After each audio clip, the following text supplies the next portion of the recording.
Bob, I don't know how much longer I can stand it. My wife is just a dirty good-for-nothing. The house is a tip, she never cooks, and the whole place is filthy. I've just got to get rid of her.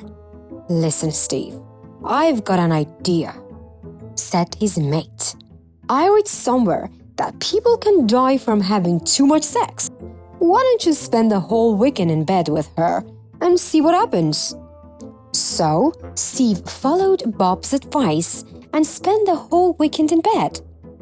On Monday morning, he was so knackered, he could barely get himself to work. That night, he arrived home to find out how successful the plan had been. But as he walked in, he couldn't believe his eyes. The house was gleaming, everything was spotlessly clean, and a roast was cooking in the oven. Standing in the kitchen with a glass of champagne in her hand was his wife in a sexy negligee.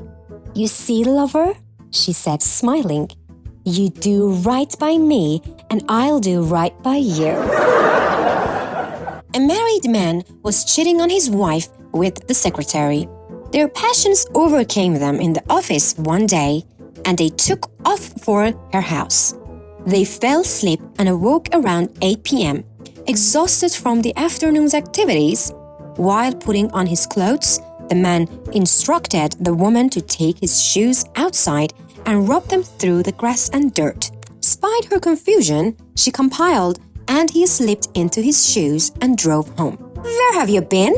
his wife demanded as he entered the house. "I can't lie to you, darling," the man replied. "My secretary and I have been having an affair. I dozed off in her bed and didn't awaken until 8 o'clock. The wife glanced down at his shoes and said, "You liar! You've been playing golf."